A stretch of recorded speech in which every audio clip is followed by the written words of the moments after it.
মই মন্মি kitchen and ব্লগছৰ আন এটা ভিডিঅ'লৈ আপোনালোকক স্বাগতম জনাইছোঁ। প্ৰত্যেকটো ভিডিঅ'ত আপোনালোকক কৈ থাকোঁ আমাৰ দৈনন্দিন কামৰ মাজত মাইকী মানুহসকলে নিজক পাহৰি যায়, নিজক কেতিয়াও যত্ন নলয়। কিন্তু নিজক যত্ন লোৱাটো বহুত আৱশ্যক। নিজে যদি আমি শাৰীৰিকভাৱে ফিট হৈ থাকোঁ, ধুনীয়া হৈ থাকোঁ, আমাৰ নিজৰে বহুত ভাল লাগে নহয়নে? আৰু সকলো কাম কৰিবলৈ এটা এনাৰ্জেটিক ফিল আহে। ভালপোৱা কামবোৰ কৰিব, তাৰ মাজত নিজক যত্ন ল'ব।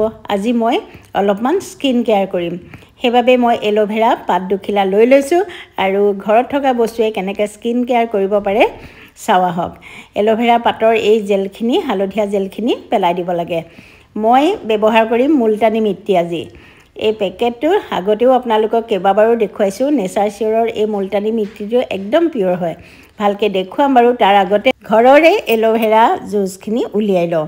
ডাঙৰ ডাঙৰ পাতখিনিৰ পৰা মই চাওক ছাল দুখন গুচাই লৈছোঁ দুফালৰ আৰু মাজতে দুটুকুৰা কৰি ল'লোঁ। এতিয়া জেল উলিয়াম। প্ৰথমতে টুকুৰা টুকুৰকৈ অলপ উলিয়াই লৈছোঁ। মোক আজি দুই ধৰণে জেলটো লাগিব। প্ৰথমতে টুকুৰা টুকুৰকৈ উলিয়াইছোঁ, তাৰপিছত মই যিটো ফেচ পেক বনাম তাৰ বাবে আকৌ মই পূৰা পনীয়াকৈ উলিয়াম। এইখিনি প্ৰথমতে গিলাচত থৈ ল'লোঁ আৰু মোৰ ফেচ পেকটোৰ বাবে মই কটাৰীখনে ৰুকি দিছোঁ। পনীয়া এটা ৰস ওলাই আহিছে। প্ৰায় 2 চামুচমান মই এল'ভেৰা ৰস লৈছোঁ আৰু ইয়াত মিলাম মই নেচাৰ চিয়ৰৰ মুলতানী মিট্টি পাউডাৰ। এই মুলতানী মিট্টি পাউডাৰটো একেবাৰে নেচাৰেল হয়, ইয়াত কোনো ভেজাল নাই। চাৰ্টিফিকেটো দিয়া আছে, মই দেখুৱাম বাৰু। প্ৰথমতে 2 চামুচমান মই লৈ লৈছোঁ, কাৰণ ময়ো লগাম, মোৰ ছোৱালীও লগাব। আৰু ইয়াতে গোলাপ জল এটাও পায় আকৌ দেই। এই গোলাপ জলটো ব্যৱহাৰ কৰি মই এই পেকেটটোতে পিয়ৰিটি এণ্ড অথেণ্টিচিটিৰ চাৰ্টিফিকেটখনো আছে, এয়া চাওক। আৰু মই পেকেটটোত অহা গোলাপ জলেই ইয়াত মিলাইছোঁ।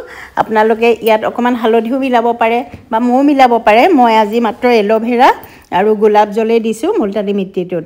সৌন্দৰ্য চৰ্চাত অতীজৰে পৰা মুলতানী মিট্টি ব্যৱহাৰ হৈ আহিছে আৰু এই মুলতানী মিট্টি যদি আপোনালোকে ফেচ পেক হিচাপে লগায়, সপ্তাহত এবাৰ হ'লেও মুখত থকা ক'লা দাগবিলাক একেবাৰে নাইকিয়া হৈ যায়। আৰু আমাৰ ছালত যিখিনি ডেড স্কিন থাকে আৰু আমাৰ ছালখন একদম ডাল পৰি যায়, বৰ ফপৰা নিচিনা দেখে, আপোনালোকে মুলতানী মিট্টি এই পেকটো লগাব পাৰে। যিসকলৰ অইলি স্কিন হয় তেওঁলোকে অকণমান নেমু ব্যৱহাৰ কৰিব পাৰে। মই ধুনীয়াকৈ ফেচ পেকটো লগাই ল'লোঁ। এতিয়া শুকাবলৈ দিম। শুকাওঁ মানে মই নিজে ভাল পোৱা কাম কিছুমান কৰিছোঁ। টিনেজাৰসকলৰ যে মুখত বহুত পিম্পলছ উঠে, পিম্পলছৰ পিছত যিবিলাক দাগ হয়, সেই দাগবিলাকো মুলতানী মিট্টি পেক লগালে ধুনীয়াকৈ গুচি যায়। আৰু মুখৰ যিখিনি এক্সট্ৰা অইল থাকে সেই অইলখিনি একেবাৰে নাইকিয়া কৰে। এক্সট্ৰা অইলখিনি থাকিলে বাহিৰৰ ধূলি মাকতি লাগি মুখত আকৌ পিম্পলছ হোৱাৰ চান্স থাকে। গতিকে যিসকল টিনেজাৰ সেইসকলেও এই মুলতানী মিট্টিটো ব্যৱহাৰ কৰিব পাৰিব বা সকলোৱে ব্যৱহাৰ কৰিব পাৰিব। আৰু এনেকৈ যদি ফেচ পেক এটা লগাই নিজৰ স্কিনখন যত্ন লয়, সোনকালে বুঢ়া হৈ নাযায়। ঘৰৰ কামো হ'ল আৰু মোৰ নিজৰ যত্নও লোৱা হৈছে। এয়া ধুনীয়াকৈ শুকাই গ'ল। এতিয়া মই কোমল গামোচা এখনে তিয়াই লৈছোঁ। তিয়াই লৈ পেলাই এনেকৈ চাফা কৰি দিলেই হৈ যাব। আপোনালোকে ডিফাৰেঞ্চটো লগে লগে দেখা পাব। মুখখন একদম মসৃণ হৈ যায়। মই গামোচাখনে তিয়াই মুখখন পূৰা চাফা কৰি ল'লোঁ আৰু এয়া চাওক পূৰা চাফা হৈছে। ডেড স্কিনবোৰ আঁতৰি গৈছে।